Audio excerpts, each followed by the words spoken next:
ay ang Diyos natin. Amen? Yun pong itong araw na ito, ito po yung tamang araw sa history na nabuhay po ang Panginoon.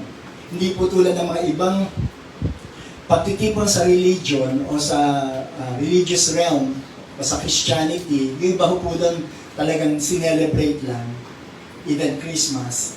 Pero yung pagkamatay, pagkabuhay po ng Panginoong Jesus, and after 40 days, pag-ascend ng Panginoon sa langit, kaya may ascension po eh. After 40 days, may ascension na mangyayari. Ano po? Yun po yung mga literal at dated talaga, na talagang yun, panahon ito, yun po yung nangyayari. Amen? Yung Good Friday at 3 p.m., iba-iba nga lang ang panahon ng time, yung po talagang time na namatay po ang Panginoong Jesus. Can we say amen? Amen. Ginawa niya po yung kasi mahal na mahal niya tayo. Ayaw niya tayong pabayaan na mag-isa sa mundo ito. Kaya, ginawa po ng Panginoong Jesus, siya po yung pinanganak sa mundo ito, John 3:16, and then He died on the cross, He was buried, He rose from the dead, and now seated at the right hand of your Father. Yun pong reason na ibig sabihin ng in Christ. Sabi natin in Christ. Position na po ito. Tayo po yung naposisyon sa ganitong katayuan dahil po sa tinapos na gawa ng ating Panginoong Jesus. Napakahalaga po nun. Sa tinapos na gawa ng Panginoong Jesus, kaya po tayo may ganitong posisyon. Ang part natin, dapat mong malaman. Dapat kang magtiwala kung sa nalaman mo at patuloy na maging parte ito ng buhay natin. Kaya sabi po sa Korinto, yung word na in Christ is, you belong to Christ. At para malaman po natin to, tayo yung nag-aaral ngayon sa Book of Philippians from the Holy Bible, sa ating pong Biblia. At ang theme po natin, tulad po ng dalawang simulan po natin to, 2 Sundays ago, yung Book of Philippians, at tapos na tayo sa Ephesians. Book of Philippians, 2 Sundays po, nagkaroon tayo ng introduction. At sa introduction na yun, nakita natin kung paano na-found ang foundation ng Philippian Church. Amen? Si Lord ho ang gumabay kay Paul para makarating sa Philippi. At nabuo po yung church. Alam po na ang bumuo ng church, yung mga tulad po natin na nakikita-kita. At ang church po na build up. And after so many years, after almost or 10 years, naging well-founded yung church. At yung church na ito ang naging supporter po ni St. Paul to preach the gospel, to share the good news of salvation. At isa ho sa mga reason na sumula si Paul sa kanila ay gusto niyang encourage sila. Number 1, gusto niyang pasalamatan sila sa patuloy pong suportang ginagawa nila. Ito yung number 1. Makikita nyo pag binasa niyo yung Philippians. At pangalawa po ay gusto niya express yung kanyang nararamdaman kahit siya ay nakakulong. Kahit hindi maganda yung katayuan niya, gusto niya express sa kanila na huwag kayo malungkot. Tayo maging masaya. At tayo ay maging patuloy na maglingkod sa Panginoon. Kaya ang theme po ng Book of Philippians ay Be Joyful. Philippians 4:4, sabi rito, may you always be joyful in your union with the Lord. I say it again, rejoice. Mag-rejoice tayo. Amen. Bakit daw po? Kasi kaisa natin ang ating Panginoong Jesus. Last week ko itong ating mga pinag-usapan. May joy tayo. Given, sabi natin given, may joy ako. May joy po ba kayo? Nakapagbukas na kayo ng pinanggan. Yung iba po yun. But given, corny naman yung grabe. Given, may joy na tayo. Dahil may joy po tayo. Minsan po hindi maganda yung na-experience natin sa ating circumstances. Tama po, napag-usapan natin last week ito. Lahat po tayo na kinausap ng Panginoon dito. Pangalawa, sa mga taong nasa paligid natin. Tama po. Minsan yan ang nagkakos sa'yo na magdala ng joy o maging joy killer. JK or KJ, killjoy or joy killer. Narinig nyo lang yan, KJ ka naman. KJ ka naman, brother. Di ba, Brother Abel, KJ ka naman, pakilakasan mo ng konti yung aking microphone. Okay na po, di ba ba? Okay na po. So, una, circumstances. Ibig sabihin, hindi talaga laging maganda ang ating pong mga kinatatayong paligid. Amen? Pero dahil po may maganda tayong posisyon, na pwede tayong pagnakawan sa posisyon natin yon, hindi tayo papayag. Sabi mo sa katabi, huwag kang pumayag. Pangalawa, huwag ka rin pumayag na yung katabi mo ay agawang ka na ng joy. Amen.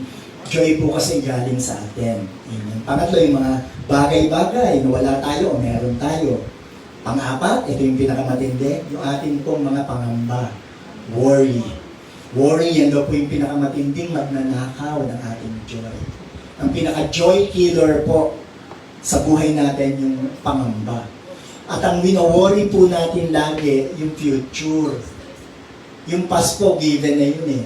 Sa past po, regrets meron tayo eh. Sa presence, insecurities. Tama po ba? In the past, regrets. Sana nagawa ko to, ay buti na lang. No? Kung ganito ginawa ko sana sa kahapon, ito sana ako ngayon. So, in present, nagre-regret ka. Pero yung worry ho lagi, hindi pa nangyayari sa iyo. Amen. Para ka daw nakaupo sa tumba-tumba o sa rocking chair, ikot ka ng yan, wala ka nararating. Yun po yung worry. Kaya napakatindi po ng worry. Yan po yung nagdadala ng maraming sakit sa ating katawan. Ang worry po, ang pinakamatinding kill, hindi lang po joy killer. People killer. Kaya tayong patayin ang bagay niya. Bakit po? Hindi kasi bagay sa atin ang warrior. Ang bagay sa atin ay mga worshipper. May mga worshipers po ba kasama rito? Kaya sa kinanta nating praise kanina, sabi niyan, pinupuri kita Panginoon sa ganitong circumstances. Asa magandang circumstances, pinupuri kita. Amen. Napakahalaga po, pag kayo ho ay nag-worry na, ang sagot, worship. Can you say amen to that? At yun po ang gustong paratingin ni St. Paul sa mga mananampalataya. Kaya mag-worry, maging joyful tayo. Kung sino pong, kung meron pong pinakamatindi na mag-worry dapat, no, mawawala ng joy dahil sa circumstances, sa people, sa mga bagay, at sa worry. Yun po yung apat na binanggit ko. Si St. Paul po, una, number one circumstances, yung circumstances niya po, hindi mo magandang katayuan. Napagbintangan siya ng isang bagay na hindi niya namang ginagawa dahil maganda yung ginagawa niya. Maldi lang ayon sa paniniwala ng mga tao, ay siya ay nasa sakdal at haharap sa emperor. Kaya siya po'y na-house arrest sa Rome. Isa po yun. Pangalawa po, yung mga bagay-bagay, na-limit yung mga kilos niya kasi siya po'y naka-confine, house arrest. Pangatlo, ano po yun? Ano po ba? Mga tao ho sa paligid niya. Di po ba? Mga tao sa paligid niya. Hindi niya lahat kasang-ayon po yun. Yung iba ho doon, nagbabantay sa kanya. At panghuli po, siya ang malaking reason mag-worry. Paano na ako? Mabubuhay pa ba ako matagal? Paano na ito? Paano ito mga bagay na ito? Pero hindi po yan ang naging reaction ni Paul. Kasi po, itong shinare niya sa taga-Philippi, na-apply niya sa sarili niya. Pagkakaroon ng tamang pag-iisip, tamang pananaw kung sino siya at sino ang Panginoon sa buhay niya. At yun po yung 4 chapters na pinapag-uusapan po natin ngayon. Number 1 in Philippians chapter 1 is the single mind. Hindi po sabog sa pag-iisip ni Paul. Minsan po sumasabog ang isip natin.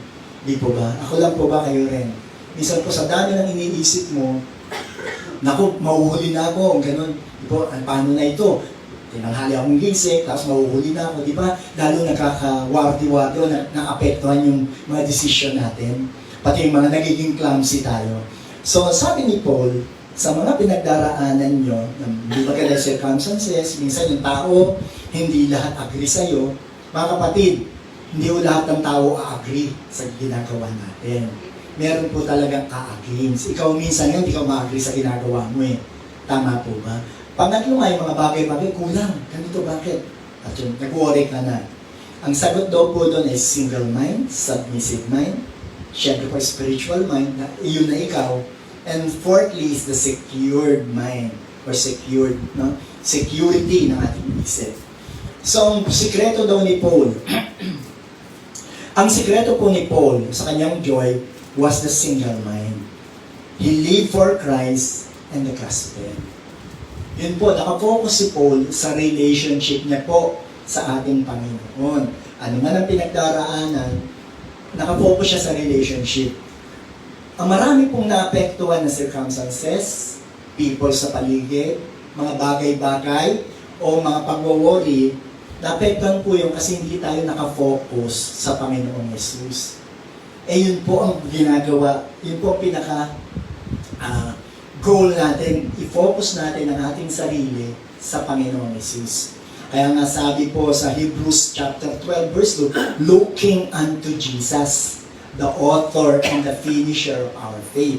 Ulitin ko po, in-encourage yung mga Hebreo dahil sila po'y nawawalan ng pag-asa sa paligid nila, maraming persecution din. No? Buti nga tayo, free tayo mag-worship sa Panginoon, pupunta tayo dito.